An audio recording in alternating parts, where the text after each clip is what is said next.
안녕하세요, 타오월드입니다. 파이 이야기로 넘어가기 전에 잠시 암호화폐 시장 분위기 살펴보도록 하겠습니다. 먼저 암호화폐 시장 전체 시총 차트 보도록 하겠습니다. 현재 시장 분위기는요, 특별한 호재 없이 다소 정체된 흐름을 보여주고 있고요. 총 시총은 약 2.7조 달러 수준을 기록을 하고 있습니다. 전반적으로는 하락세 또는 횡보 장세가 이어지고 있다라고 말씀드릴 수 있겠고요. 비트코인의 경우 76,000달러 선까지 하락한 뒤에 최근 잠시 반등을 보여주고 있지만 여전히 추세 전환은 하고 있지 못한 상태라고 보시면 되겠고요. 현재는 8만 달러 선에서 횡보를 하고 있습니다. 파이어 차트를 보시면요, 비트코인은 위로는 88,000달러 선에서 강한 저항 라인이 지금 보여주고 있고요, 아래로는 75,000달러 선이 유의미한 지지 라인으로 작용되고 있는 것을 볼 수 있습니다. 현재 이 범위 내에서 비트가 지속적으로 변동을 이어가고 있는데요, 역시 이 매물대 라인을 보더라도 상방보다는 하방 압력이 더 상대적으로 강해 보이는 상태라고 할 수 있겠습니다. 그래서 전체 흐름을 보자면요, 비트코인뿐만이 아니라 알트 시장에도 그렇다 할 움직임은 포착이 되고 있질 않습니다. 횡보 또는 소폭 하락하는 모습을 보여주고 있는데요, 하루 기간 동안 전체적으로 5%에서 10% 사이의 하락폭을 보여준 것을 확인할 수 있습니다. 네, 그리고 며칠 남지 않았죠? 암호화폐 시장 큰 변동성이 다시 한번 예고가 되고 있습니다. FOMC 금리 결정 및 성명 발표가 예정되어 있는데 현지 시간 기준으로는 회의 마지막 날이 3월 19일 오후 2시로 예정이 되어 있고요. 이것을 국내 시간으로 보자면 3월 20일 오전 3시에 해당되겠습니다. 현재로서는 금리 동결 가능성이 매우 높게 점쳐지고 있는데요. 여기서 중요한 것은 파월 의장이 금리 정책 관련 또는 경제 전망에 대해서 어떤 발언을 할지, 여기에 따라서 이 크립토 시장도 크게 변동이 있을 듯 합니다. 이미 여러 메이저 미디어에서는 6월까지 금리를 동결을 한 후 9월부터 인하가 시작되지 않을까, 이런 전망이 지배적인데, 이런 기대치에 비해서 어떤 얘기를 하느냐에 따라서 비트코인이 크게 하락을 할 수도 있고 다시 반등을 할 수 있다. 지금 이런 시기가 3월 20일 새벽이라고 보시면 되겠습니다. 그래서 이번에 FOMC 회의를 두고 비트코인의 하락에 베팅을 하는 현상들도 나오고 있습니다. 아무래도 지난번 CPI, PPI 발표가 나쁘게 나오지 않았음에도 불구하고 이 도널드 트럼프 행정부의 관세 효과가 이번에는 반영이 되지 않았다라는 점에서 비트코인 가격도 상당히 보수적으로 움직였고요, 전혀 상방으로 반등하지 못하는 모습을 보여주었는데, 결국 무엇보다도 이 미국 관세 정책으로 인해서 인플레이션이 반등하고 경기 침체를 촉발하는 것이 아니냐, 이런 우려가 지속이 되는 한 암호화폐 시장으로 큰 자금이 바로 쏠리기 힘든 현상이 있는 것이 아닐까. 그래서 이렇게 하락에 베팅하는 현상들도 나오고 있는 것으로 보여지고 있습니다.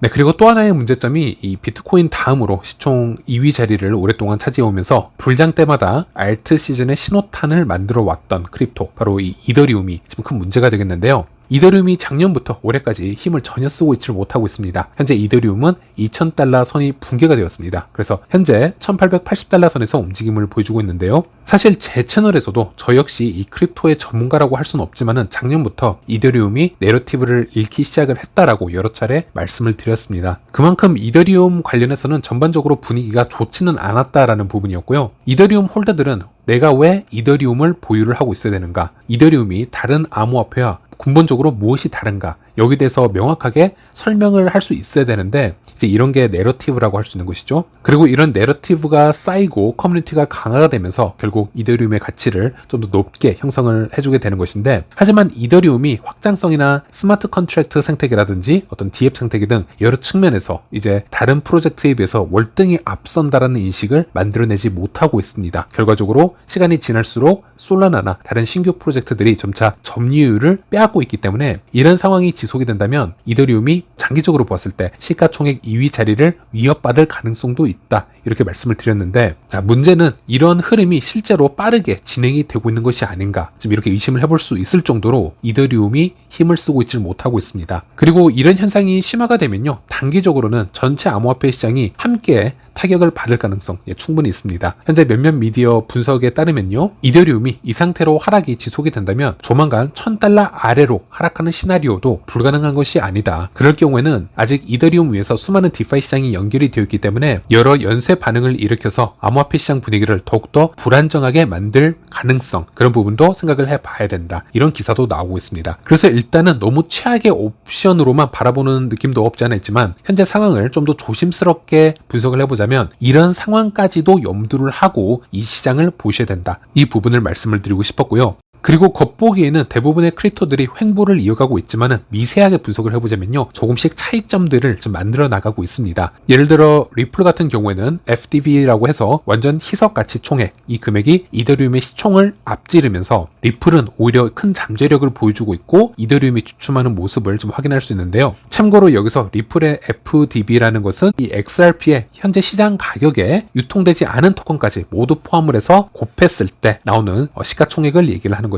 그래서 이 FDV라는 이 시총은 이 크립토의 잠재적 가치를 가늠할 수 있는 지표 중 하나인데요. 어쨌든 이 리플의 FDV가 이더리움의 현 시총을 앞섰다라는 부분에서는 미국 내 기관 투자자들의 관심이 증대하고 있다, 또는 우호적인 규제 환경이 미국산 크립토인 리플 쪽으로 향하고 있기 때문에 이런 지표들이 나오고 있는 것은 아닌가, 이렇게 분석이 가능하겠고요.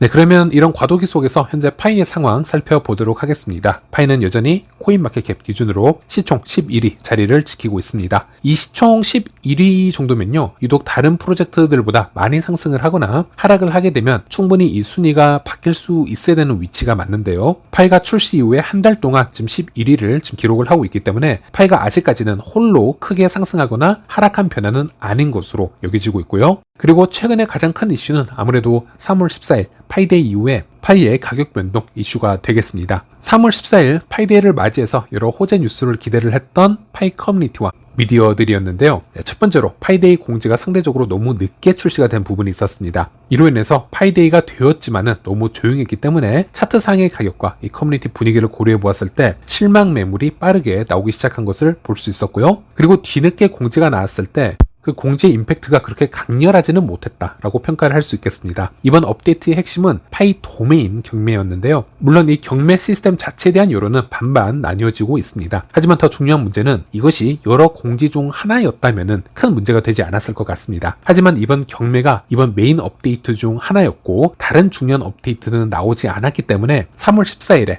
이 서프라이징을 기대했던 커뮤니티 기대치를 충족시키지 못한 것으로 해석을 해볼 수 있겠습니다. 그래서 3월 14일 이후 파이 가격이 크게 하락을 했다라고 보시면 되겠고요. 하지만 조금은 반대적으로 해석을 해보자면요, 이는 단기적인 관점에서 분석일 뿐이고요. 파이 프로젝트를 좀 더 장기적으로 바라본다면 이 정도의 실망 매물은 큰 문제가 되지 않습니다. 다른 암호화폐도 이 정도의 조정이나 하락은 좀 가져온 상태라고 보시면 되겠고요. 이미 파이는 수년 동안 꾸준히 업데이트를 내어놓았고 이 수년 동안의 업데이트를 보았을 때는 타 프로젝트에 비해서 자극적인 요소에 포커싱을 맞추지 않고 항상 파이를 장기적 관점에서 보았을 때 도움이 될 수 있는 그런 업데이트 위주로 출시를 해왔었습니다. 그럴 때마다 커뮤니티는 여기에 대해서 실망과 반발을 하는 여론이 항상 존재해 왔었는데요. 하지만 그럼에도 불구하고 커뮤니티가 크게 이탈을 하거나 줄어들기는커녕 오히려 지속적으로 성장을 해왔었습니다. 그래서 이번 업데이트에서도 실망한 사람들이 분명 존재하겠지만은 그와 반대로 이를 매우 긍정적으로 받아들이면서 적극적으로 참여하는 사람들도 많고요. 이번에 도메인 경매를 통해서 파이에 큰 투자를 해보려는 사람들 또는 파이 블록체인을 직접 경험해 보려는 사람들이 급증하고 있다는 점에서 긍정적으로 평가를 해볼 수 있겠습니다. 그래서 현재 미디어에서 공유가 되고 있는 이 닷파이 도메인 경매 현황을 보시면요, 꽤 유명한 도메인부터 우리가 현실적으로 사용할 수 있는 그런 이름을 가진 도메인들의 파이 입찰이 진행이 되고 있는 것을 확인할 수 있고요. 또 여러 미디어가 여기에 대해서 소개를 하고 있는데 한 기사를 제가 가지고 와 보았습니다. 이 닷파이 도메인 경매의 핵심은 단순한 수익 창출에 목표를 두고 있는 것이 아니라 파이 네트워크의 장기적인 비전에 있는 것이고 지속 가능한 성장을 도모하는 데 중점을 두고 파이 생태계의 자급자족 구조를 강화하는데 일조를 하는데 포커싱을 두고 있다. 그리고 이 경매라는 시스템은 가장 가치 있는 도메인이 마지막 순간까지 경합을 벌일 수 있도록 설계가 되어 있기 때문에 참여자들의 흥미와 경쟁심을 자극하도록 설계가 되어 있고, 그래서 이번 업데이트를 매우 긍정적으로 보는 기사글도 상당히 많은 것을 살펴볼 수 있습니다. 그래서 여기 대해서는 좀 더 우리가 장기적으로 지켜볼 필요가 있다는 것이고요. 네, 그리고 파이데이 이후에 파이 지표 한번 살펴보도록 하겠습니다. 파이의 가격은 크게 오르지 않았지만요, 지표적으로 보았을 때는 여전히 이 크립토 시장에서 매우 핫한 프로젝트로 나오고 있습니다. 코인 마켓캡 기준으로는 비트, 이더에 이어서 세 번째로 트렌디한 크립토로 나오고 있고요. 코인 개코 기준에서는 다섯 번째로 트렌디한 크립토로 나오고 있습니다. 네, 그리고 이번에는 알트코인 스캔에서 제공을 해준 이 테이블 이미지인데요. X에서 24시간 동안 가장 많이 멘션이 되고 있는 알트코인 순위를 나타낸 표입니다. 참고로 비트코인은 제외가 된 것이고요. 1위가 도지이고 2위가 바로 파이로 나오고 있습니다. 도지 코인은 일론 머스크가 강력하게 지원을 해주고 있는 알트이기도 하고 X 플랫폼이 일론 머스크가 인수를 해서 성장시키고 있는 곳이다 보니까 자연스럽게 이 도지 팬덤이 이 X에서는 매우 클 수밖에 없습니다. 그래서 이 도지 다음으로 파이가 두 번째로 X를 장악을 하고 있다라고 보시면 되겠습니다. 그리고 여기서 다시 한번 X 크립토 계정 팔로워 수를 확인해 볼 필요가 있겠죠. 파이의 팔로워 수가 430만에 지금 도달을 했고요. 도지의 팔로워 수가 435만으로 나와 있습니다. 그래서 이제는 약 5만 밖에 차이가 나지 않습니다. 빠르면 이번 달 안에 이 순위가 충분히 바뀔 수 있을 것 같고, 그렇게 된다면 비트코인에 이어서 이 파이가 가장 많은 팔로워 수를 가진 단일 크립토 프로젝트가 되겠습니다. 그만큼 이 파이의 커뮤니티 규모와 성장 속도는 매우 무섭게 지금 올라가고 있다. 우리가 이런 지표로 확인을 해볼 수가 있겠습니다. 네, 그리고 이번엔 파이 인플루언서 자틴 굽타의 글로 가보도록 하겠습니다. 오픈 네트워크 시대, 이제는 축적의 게임입니다 라는 글을 올린 것인데, 이제 오픈 네트워크는 단순히 파이를 채굴하는 것만으로 충분하지 않습니다. 지금은 축적의 시대입니다. 기회를 찾는 파이오니어라면 파이페스트는 좀 더 많은 파이를 축적할 수 있는 좋은 기회가 될 것입니다 라는 글을 썼고요. 네, 저도 말씀드리자면요, 이제는 파이는 채굴보다는 거래와 매수를 통해서 파이를 확보하는 것이 더 효율적인 시대가 이미 되었습니다. 물론 여기에는 금전적인 투자가 이어져야겠죠. 이 현상은 작년부터 이미 시작이 되었고, 작년 온체인 락업이 도입이 되고 코어팀이 200% 락업을 작년 시점부터 이런 흐름이 본격화되었다라고 할 수 있겠습니다. 우리가 200% 락업을 하려면요, 결국 대량의 파이를 확보를 해야 되기 때문에 적게는 몇백 파이에서 몇천 파이, 많게는 몇만 파이까지 확보를 해야 되는 상황이 나왔었고, 이는 코어팀이 원하는 방향성을 기술적인 업데이트를 통해서 명확하게 보여준 사례라고 해석할 수 있겠습니다. 파이는 여전히 무료 채굴이라는 분배 방식을 유지를 하고 있지만 이 채굴 속도가 현저히 감소되었기 때문에 이 의미는 점차 약화되고 있습니다. 그래서 여러분들이 장기적으로 이 파이의 가치를 신뢰하고 있고 파이를 좀 더 모아야겠다라는 생각을 하고 있다면 이제는 투자에 나서는 게 좀 더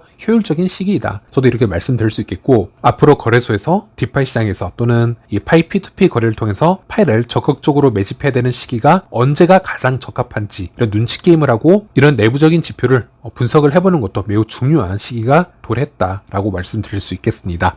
네, 파이 락업 해제량 한번 살펴보도록 하겠습니다. 3월은 이번 다가오는 5월, 6월, 7월에 비해서는 많은 해제량이 있지는 않습니다. 커뮤니티 물량은 약 1억 3천만 개 파이가 해제 예정이 되어 있고요. 3월 23일까지 3년 락업되어 있던 물량이 충분히 풀리는 것으로 타임라인에 나와 있습니다. 역사적으로 분석을 해보았을 때 파이의 이 물량들이 실제로 정부 시장에 흘러나오지는 않을 겁니다. 락업이 해제가 되어도 클레임이 돼야 되고요. 또 거래소로 들어가는 것은 이 중에 일부분이 되겠지만은 점점 유동성이 더 풀리고 있는 것은 사실이기 때문에 우리가 너무 겁을 먹을 필요는 없겠지만 거래소로 유입되는 파이의 양이나 파이 상태계로 유통되는 물량들 또한 비례적으로 증가할 수밖에 없다. 이렇게 생각을 해주시면 될 것 같습니다.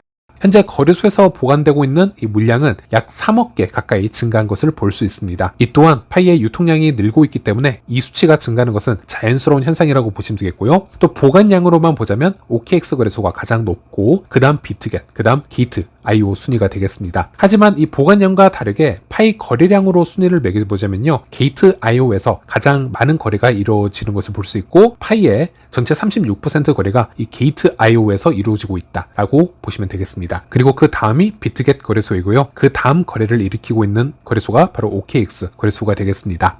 네, 그리고 파이 가격이 하락을 하면서 파이의 추가 하락에 베팅을 하는 투자자들이 증가했었습니다. 하지만 1.3달러 선에서 다시 파이가 반등을 하면서 유의미할 정도의 이 선물, 숏 청산 물량이 증가한 것을 볼 수 있습니다. 전체적으로는 이 파이 추세가 하락 방향을 지금 이어가고 있지만 이 와중에서도 단기 반등을 계속 만들어주고 있기 때문에 롱, 숏 청산 물량이 번갈아 가면서 상당수 나오는 것을 볼 수 있고, 그만큼 현재 위아래로 변동성이 크기 때문에 고배율로 레버리지 거래를 하시는 분들도 이 점을 참조하셔야 될 것 같습니다.